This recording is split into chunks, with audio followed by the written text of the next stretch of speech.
కరీంనగర్ జిల్లా హుజూరాబాద్లోని అంబేద్కర్ చౌరస్తా వద్ద డంపింగ్ యార్డుకు వ్యతిరేకంగా ఏర్పాటు చేస్తున్న దీక్ష శిబిరాన్ని ఎంపీ ఈటెల సందర్శించారు. హుజూరాబాద్ డంపింగ్ యార్డుకు వ్యతిరేకంగా అఖిలపక్షం చేస్తున్న ఉద్యమానికి మద్దతు తెలిపారు. డంపింగ్ యార్డుతోటి చాలా దుష్ప్రయోజనాలు ఉన్నాయన్నారు. చెరువులు, కుంటలు, భూగర్భ జలాలు నాశనమవుతాయన్నారు. డంపింగ్ యార్డు విషయంలో రాజకీయం చేయడానికి రాలేదని, ప్రజల జీవితాలతోటి చెలగాటమాడి దుర్మార్గులారా జాగ్రత్త అంటూ సీరియస్గా వార్నింగ్ ఇచ్చారు.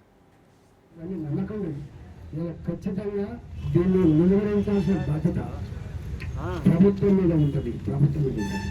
లంగరాజు మాటలు కాదు మాకు కావాల్సింది, ముసలి కన్నీళ్ళు కాదు కావాల్సింది, నాకు అప్రెసిడెంట్ పాలసీ కాదు కావాల్సింది, నాకు ఆటలు కావాలి. కాబట్టి నేను ఇప్పుడు క్లారిటీ ఉండాలి. దానికి అడగాలి ఎట్లయితే మీరు మాకు వస్తాను దాని బ్రహ్మాండం మాట్లాడుతాను చెప్పండి కొడుతుంది కావచ్చు అని ఎందుకోసం కొట్టాలి ఎందుకోసం కొట్టాలంటే క్లారిటీ ఉండాలి. కాబట్టి దయచేసి నేను మళ్ళీ చెప్పుకుంటున్నా, నేను ఈ మధ్యకాలంలో జైలుగా సుప్రీంకోర్టులో ఆ కేసు ఉంది, 17 వచ్చింది, 17. అయినా మనం నేను దాని లోపే ఒక ఉద్యమం నేను రచిస్తున్నా. మీకు తెలుస్తూ రేపు మేము ఏం చేయబోతున్నాము. ఇక్కడ కూడా నా పరిస్థితి అంతా మీకు తెలుసు కదా.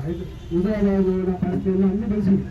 మీరు నాకంటే కావాలి. అయినా మీరు కోరితే నేను నాయకత్వం వహించడానికి సిద్ధంగా ఉంటే తప్ప